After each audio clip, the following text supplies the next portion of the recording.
Біз болашаққа қалай барамыз? Бүгін не өзгертеміз? Ертең не жасаймыз? Осылай кете берсек, болашақ ұрпағымыз, жалпы тарихымыз не болады? Өткеннен не аламыз? Болашаққа не береміз? Сіздер осыны ойладыңыздар ма? Қазіргі заманның ағымымен жаңа технологияларды игеру жолында тарихымыз ұмыт қалмасын деп, ата-бабаларымыздың аманатын өскелең ұрпаққа түгелдей жеткізу үшін тарихымызды терең білуге шақырамыз. Біздің тарихымызда біз ұялатын еш нәрсе жоқ. Дәлел ретінде Оңтүстік өңірлік телекоммуникация дирекциясының белсенді жастары тарихи құнды жәдігерлерімізге жол тартты.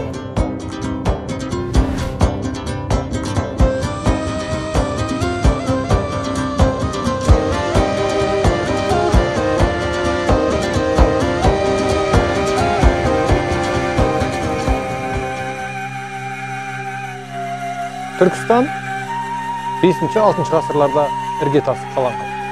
Есім ханнан бастау алып, 14-18 ғасырларда Қазақ хандығының астанасы болған. Оңтүстік Қазақстанда орналасқан. 14 ғасырда Ақсақ Темір іргетасын қалаған Қожа Ахмет Яссауи кесенесі бар. Бұл қалада Қожа Ахмет Яссауи өзінің уағызшылық қызметін жүргізген. Кесене аумағында Қаздауысты Қазбек би, Абылай хан, Тәуке хан, Есім хан, Хақназар хан, Қанжығалы Бөгенбай тағы басқалар жерленген.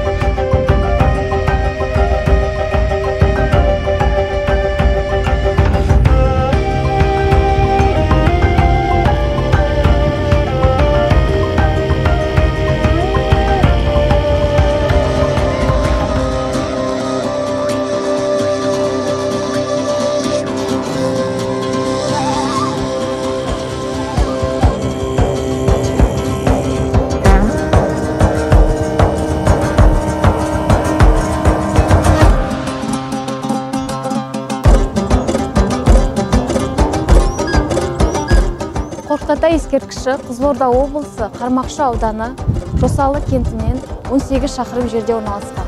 Қорқыт-ата түркі халықтарына ұлы ойшыл, жыршы, қобызшы болып табылады.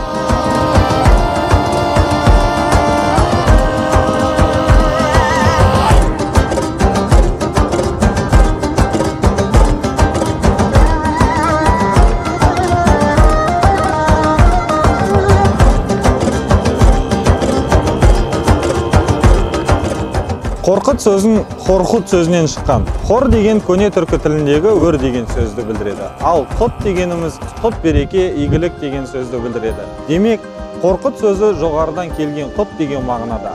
Бірақ қазақ тілінде ол Қорқыт болып, кейін осы атаудан талай аңыз ертегілер тараған.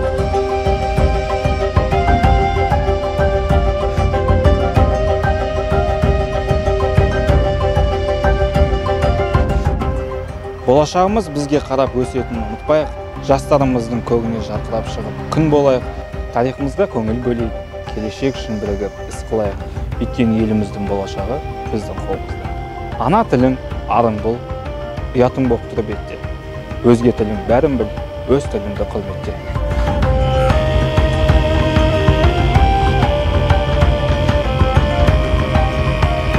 2000 жылдық тарихы бар Тараз қаласында көптеген тарихи мұраларымыз бар. Солардың бірі Қарахан мен Айша бибі кесенелері. Айша бибі Қараханиктер әулетінің негізін қалаушы, Қараханның қалыңдығы.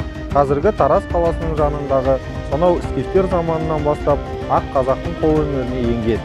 Содан бері қолданылып келе жатқан ою-өрнек, әшекей түрлерінің бәрін қамтитын күрделі архитектуралық әсем ескерткіштің иесі.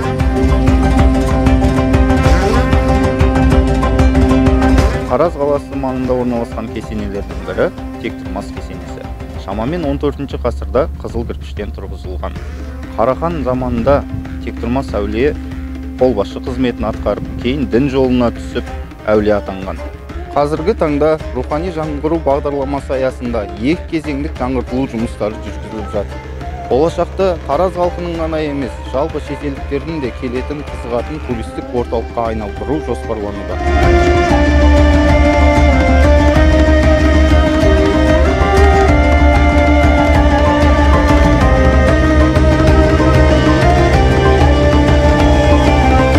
қазақ хандығын құрған Керей мен Жәнібек хандарымызды, бүкіл әлемді мойындатқан Абай Құнанбаев атамызды, Алашорда автономиялық үкіметінің төрағасы, Алаш партиясының жетекшісі Әлихан Бөкейханның және де тағы да біздің көптеген тұлғаларымыздың еңбегін ұмыт қалдырмай, ұрпақтан ұрпаққа түгелдей жеткізетін өзіміз.